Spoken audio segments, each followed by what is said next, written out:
Our project is about raising the minimum wage and why it is a bad idea. A few of our main questions in regard to the topic are: what are the benefits, what are the consequences, and what are some of the possible solutions or counter ideas to raising the base wage. Our target audience is the local city governments of Lexington and Louisville, as well as the state government of Kentucky, because they are the people that can directly change the law. Our final project is going to be a website where we will utilize different tabs in order to get all of our information across to the audience. In regard to our research process, we start off using a simple Google search in order to start gathering information. Because it is a new hot topic, there are a lot of old, good sources we can use, so most of our research has been online. However, we have been very successful in finding scholarly sources online due to its interest around the nation right now. A lot of local and state news media outlets have been doing a lot of coverage on it, so we have had a lot of good information from them as well. We also have been able to find some articles that are from the local and state government that are talking about the topic that we have found very useful. We found an article from the Kentucky Center for Economic Policy that will be very helpful for our research.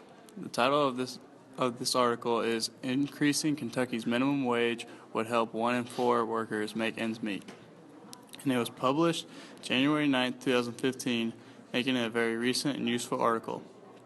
It gives good information on the actual bill that has been proposed to the state government, as well as a lot of facts and statistics about low wages in the state and employees that are working on minimum wage jobs.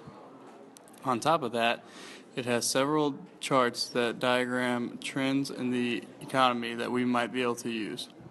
The article also cites all of its sources at the bottom of the page, so we will be able to go to those and potentially find good information there.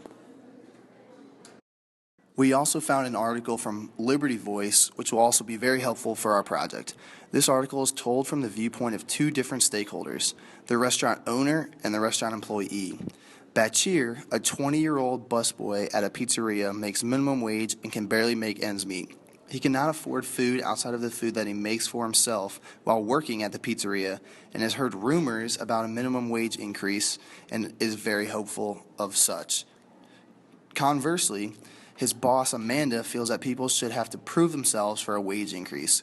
She gives an example of a man starting as a busboy, moving up to a hostess, up to a waiter, and finally all the way up to head chef.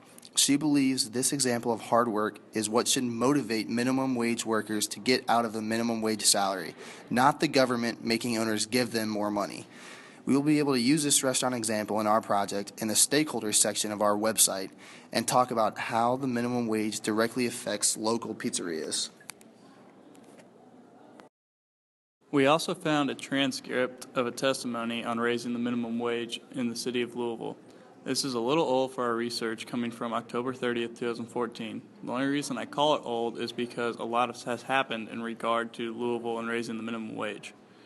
Nonetheless, it is still a relevant article to us because it took place in the state and has a lot of key points that work with raising the minimum wage for Lexington and the state. The testimony is from Dr. Aaron Yellowitz, who is an associate professor at the University of Kentucky in the Department of Economics. His testimony talks about the work he has done with minimum wage in the past and gives a lot of facts and statistics on raising the minimum wage and the effects it has. This testimony gives a lot of good information for the argument against raising the minimum wage and should be very useful to us when we discuss that part of the topic. We are going to look into contacting Aaron Yellowitz from the University of Kentucky and see if he is available to make time for an interview with our group. We will ask him for his input on what he believes is the proper solution.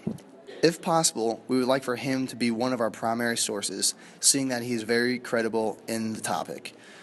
We are going to continue on the creation of our website. It is coming along very well.